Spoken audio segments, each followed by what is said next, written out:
ნუ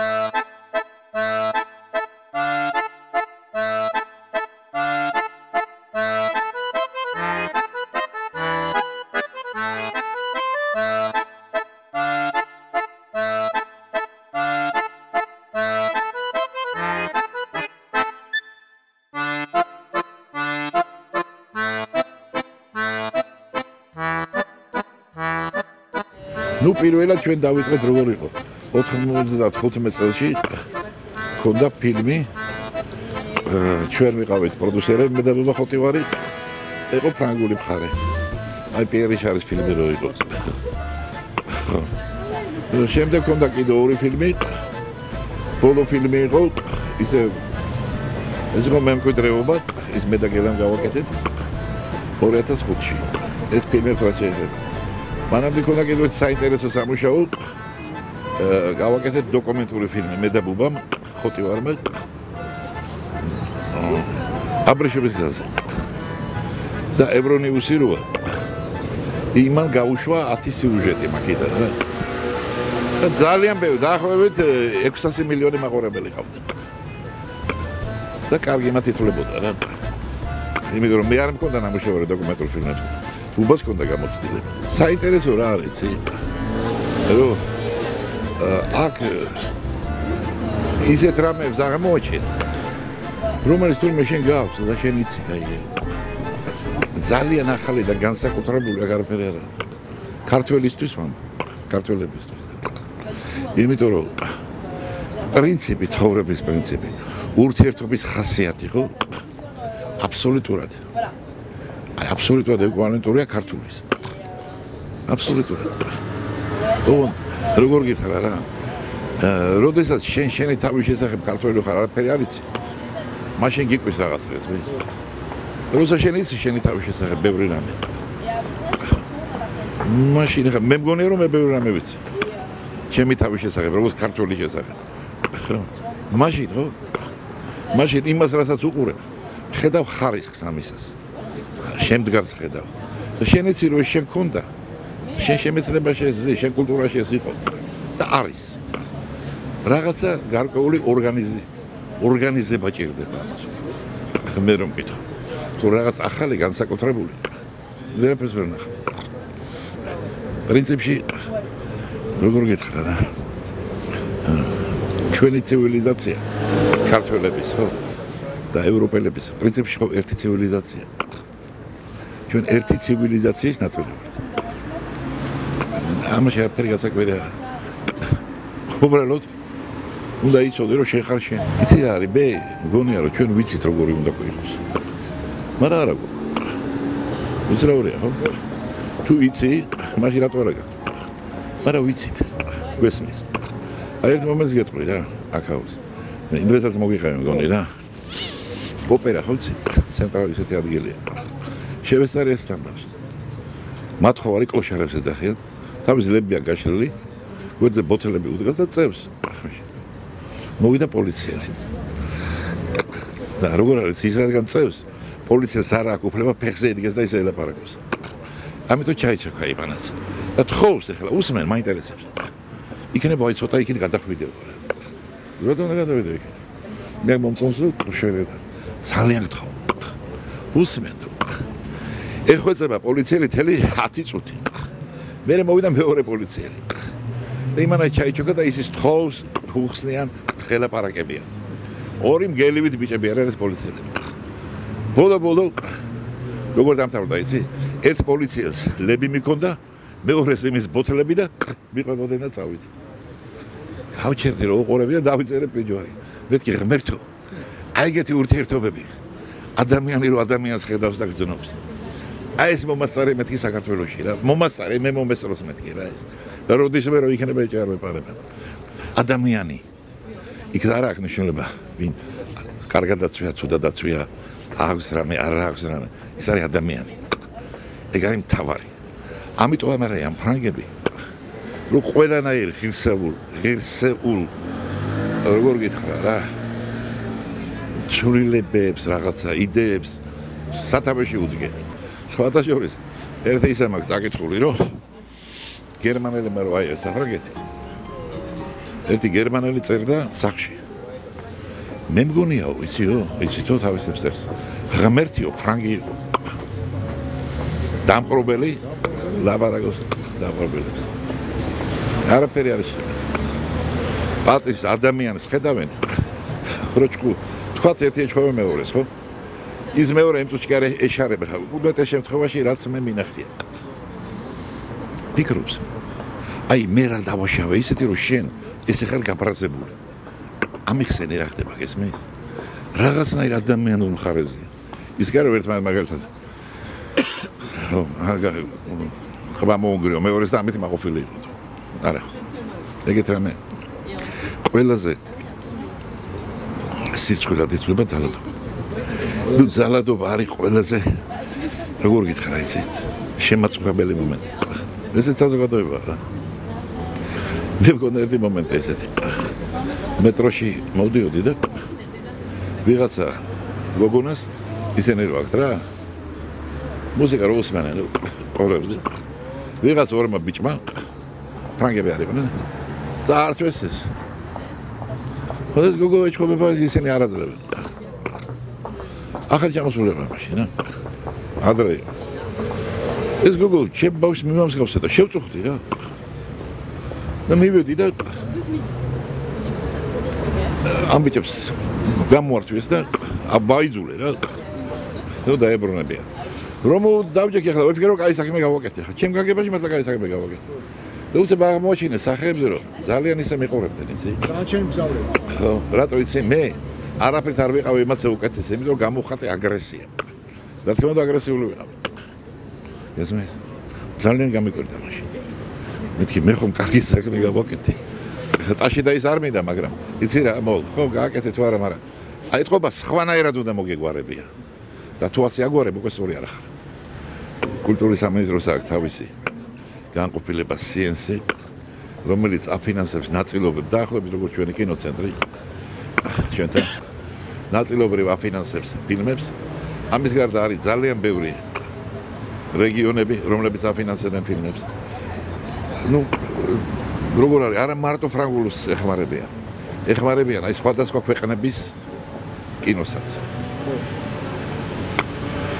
ეს უცნაური ეს აქვს აი შენ გიჭირს არა მე გეხმარები შენ ამას აკეთებენ როგორ გითხრა რა აბსოლუტურად უანგაროდ იდეის გამო ეს მე აი აღმოსავლეთის ფონდია სამხრეთის ფონდია და ძალიან ბევრი ქვეყნები ღებულობენ დაფინანსებას ნაწილობრივ რისი შანსი მაგალითად ჩვენ ქართველებსაც გვაქვს უბრალოდ ამ კუთხით თუ დააწყობა სტრუქტურას ხონდა შეიძლება მუშაობა ძალიან ბევრი ქვეყნებს ეხმარებიან იცი რა არის ფრანგული გარემო ეხლა ისე გამომდის მაგრამ ეგრეა რა აბსოლუტურად შემოქმედებითია აბსოლუტურად ოღონდ შე კარგი რამე მოიფიქრე ოღონდ შე კარგი რამე გააკეთე ოღონდ შენ საინტერესო იყავი და ჩათვალე რომ გზახსენე თუ მართლა საინტერესო და თუ მართლა რაღაცას მოახერხებ ისეც რომ განსაკუთრებული გააკეთო რა თქმა უნდა ძნელია კონკურენცია არის ძალიან დიდი 300-მდე ფილმს იღებენ წელიწადში აქედან ეკრანზე ადის 100, 120, 140 ესე რა დანარჩენები თუ ილაპარაკებ იმაზე რომ ეს ფილმები გათვლილია ევროპაზე სადაც 400 მილიონი კაცი ცხოვრობს არ არის ბევრი 7 კინო იყო მსოფლიოში მერვე გაჩნდა ქართული იყო ეს ფენომენი აი ვინც არიან სპეციალისტები კინო ახლა ქუჩაში აგეროზიან ამას რო გითხო ქართული კინოს ფენომენის შესახებ რა იციო ახლა არ ვიცი რა რას გიპასუხებს პროფესიონალები როგორ არის იციან და ძალიან პატივცემი და მე გეტყვი რომ მაგალითად აი მიშიკო კობახიძე რო რეჟისორი ხო ეს ჩემი პირადი აზრია რა ისეთი კინო განსაკუთრებული როგორც მიშიკოს აქვს განსაკუთრებული პოეტური კინო ნუ ერთ-ერთი უმაღლესი დონეა მისი შემოქმედება მსოფლიოში ქართველებზე არ ვლაპარაკობ საერთოდ ვლაპარაკობ რა თქმა უნდა იციან პროფესიონალებმა იციან იოსელიანი თავისთავად იციან იოსელიანიც იციან ბევრი იციან აბულაძეც იციან შენ გელაებიც იციან, როგორ არ იციან?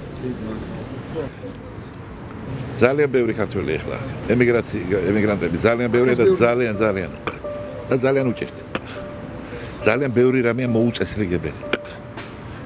აი ძალიან ზოგს ისაბუთი არ აქვს, ზოგს არ აქვს.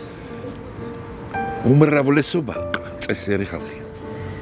ულუკმა პულს ეძებენ, შრომენ რომ გააგზავნო რაღაცა სახში და წვალობენ. უმრავლესობა არის წესიერი ხალხი. ნუ არის ახლა ისეთი ხარეც და არის ნუ რაღაცა გარკვეული ელიტარული ქართველებიც არიან. ნუ მაგრამ პრინციპში მასაზე ვიძახი მასაზე. არა თავისი სახლი ყველასთვის ვირფასია. დედაშენზე წინ ვერავის ვერ დააყენებთ ყულიან. შეიძლება დეიდა იყოს დედის გვერდზე რა. დედას დედის უნიადეს. რაღაც ნუ ამ გაგებით. ახლა შენი ქვეყანა რო შენთვის სადაც დაიბადე ეხლა მაგას სიტყვას ვერ იპოვე რომ რა დიდი რამეა შენთვის რომ გამოხატო. მაშინ მარტო ჩემები წასულები იყო და მარტო ვიყავს აქ ზაფხული. აზრი ჩემი მჩნევია რა დადიოდა. წვერი გაბურცგნული რაღაც საწოდავად. მოვედი და ჩამოვჯექი რა. და მომადგა და დგას ახლა რა. ფული უნდა ნუ მათხოვარი. მივეცის. და ნუ 1 ევრო გამოვიპოვე მივეცი. მე გაწავა. და უცებ მესმის, მადლობთ. ქართულად. მეთქი ბიჭო ქართული ხარ. ხმას არ იღებს. შუა გულპარში. ხო. ბარბეს. ქართული ხარ მეთქი. არ იღებს ხმას. დაჯექი მეთქი და დაჯდა. შეჭამ მეთქი რა მეს. არ იღებს ხმას. მოატანე საჭმელი შეჭამა ეგრევე. ახლა მეთქი რა უყოდო. რასაც გელაპარაკები ხო გესმის მეთქი. არ იღებს ხმას. წავიყვანე საპარიმახე რო იყო და გავპარსე. მეთქი გაპარსეთ რა. ახალგაზრდა გამხმარი ესეთი გაყვითელებული კაცი. ისეცვა რა. ეხლა მე სკელი ვარ და ჩემი დასმელი არ მოვიდოდა. შალვარი უყიდე და ფეხსაცმელები ქვე მაღაზია და ავიყვანე სახში მე და შედი მეთქი დაიბანე. დაიბანა მე რაღაც საროჭკა მქონდა დიდი ის მივეცი. ზაფხული იყო. მე დაიძინე მეთქი რა დარჩი ხო. მეუბნები თუ ტელეფონზე გინდა დარეკვა თბილისში საქართველოსთან მე დარეკეთქო რა. არიღებს. ხმას არიღებს ნუ. ერთი თქვა მადლობთ და რო ველაპარაკები, ნუ ესმის პასუხს არ მაძლევს, მაგრამ რაღაცებს ასრულებს. მე რა ვიფიქრე, ხა მე ხა იქ ძინავს, მე აქ ძინავს, მეთქი არ ადგეს ახლა ეს. ვერ არის კარგად ვიღაც არ ჩამატყას სამში რაღაცა რომ ძინავს. დავალაგეს კამები ესე კარებს და მეთქი თუ გააღებ და გავიგვიძებდი რა. არაფერი თო დილას ის.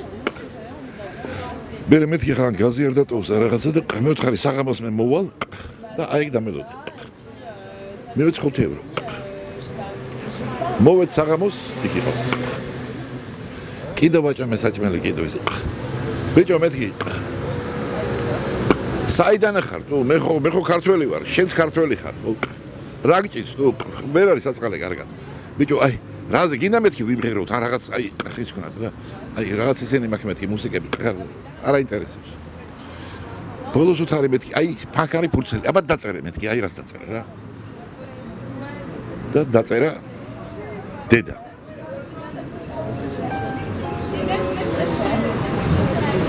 კიდევ დაწერე მეთქი არაფერი რა დაწერე მე უკვე მე-4 დღე იყო და მეთქი მე შეიძლება ვერ მოვიდე ადრე ხო და შენ მეთქი 50 ევრო ხელფასი მქონდა და კონდეს მეთქი და თუ რამე მოგეწოლება და უცებ დავინახე რომ ამ ფულს მნიშვნელობა მიცა და რომ მოვიდე აღარ და გაქრა ვინ იყო რა იყო ერთი ეს რო თქვა მადლობს და მეორე იყო რომ დაწერა დედა ავანტყოფი როგორ ფიქრობ ეგრე არ არის შენია ძმო ეხლა მე ვიცი ბევრი მაგალითად რომ თავისუფლად რო იყოს ვიზები ნახევარზე მეტი დაბრუნდებოდა დაბრუნდებოდა რაღაცას და მე ვიღაცა არ წამოვიდა რაღაც. მაგრამ ფიქრობენ რას რომ დაბრუნდნენ, იქ რა ჭამონ, რა გააკეთონ და მე აქეთაც ვეღარ წამოვიდნენ. ძალიან ბევრი ესეთ ხეში. ძალიან ბევრი. და ქართველები არიან, ეს ფრანგები ბიჭო არის სასწაული ხალხი. აჭმევენ, ასმევენ, კურნალობენ. თავზე ყვებიან. მაგრამ ამ ქვეყანას თავის გასაჭერი აქვს. თავის პრობლემები აქვს, რეალურად რო შეხედო, ხო? და თუ რაღაცნაირად იქნება ისეთი მდგომარეობა, რომ შეიძლება წასვლა, თავისუფლად წამოსვლა, ემიგრაცია კი არა, მოიმატებს, მე რომ მკითხო. პირიქით, შესუსტება. იძახიან, აი მინდა წავიდე, რაღაც იქ ვცადო, მაგრამ არ გამომიდეს, ვერ დავბრუნდე, რა ვქნა. ეხლა 100 ევროს მაინც ვაგზავნი თვეში. მშენებლობებზე მუშაობენ უსაბუთო, 1000 ძალიან ეს სიტუაციებში. მაგრამ ერთხელ კიდევ ვიმეორებ, რომ ბევრი არის ძალიან წესიერი ადამიანი. და ის ცუდი რაღაცა მომენტი. ის არის ჩემის აზრით, რაც მე ვიცი, ძალიან პატარა პროცენტი. ის უფრო ხაურდება და ხშირად იცი რა არის? ვიღაცებს ეგ უფრო აინტერესებთ, აი ვითომ ქართველები ესეთები არიან. და შენ იცი რომ როდესაც ქართველმა აზნაურებმა რუსეთში დაიჭირეს ისინი პირველად ქურდობისათვის. იცი ეგა? ეს იყო 800-იანი წლები. თელმა ქართველმა არისტოკრატიამ ქალებმა შავები ჩაიწვეს. სირცხვილის ნიშნად. ეს არ არის შენი მენტალიტეტი. იძულებითი მდგომარეობიდან დაბადებული რაღაც სიმახინჯეები. და როცა ეუბნები ძალიან ბევრს იციან რომ საქართველოა რაღაცა ისე ხო იქ რაღაცა და როცა ეუბნები რომ შენ ქართველებს ჩვენ გაქვს ორი ამბანი პრაქტიკულად ამბობენ მაგრამ ორი პრაქტიკულად რომ შენ ქართველებმა ჩვენ ესე იგი პირველად სოფლიოში სიკვდილით დასჯავდით მე-12 საუკუნეში ჩვენ ქონდა პირველი ჩანასახი პარლამენტარიზმის რომ ისეთი სტრუქტურა სახელმწიფოებრივი როგორც ქონდა იმ დროს საქართველოს ევროპამ მე-18 საუკუნეში ვერ მიაღწია ძალიან უკეთ ნუ როგორ გითხრა რა ათონელზე რო არაფერი არა თქვა რომელიც ითვლება ევროპული რენესანსის ფუძემდებლად ქართველი იყო უკეთ ხო ქართველი იყო ნუ რაღაცნაირი იცი შენ არაფერი მოსატყუარი არ გაქვს. შეგიძლია შენი სიმართლე უფრო გასაგები გახადო. სხვებისთვისაც საინტერესოა. და შენი ღირსებისთვისაც აქ მაგას მნიშვნელობა.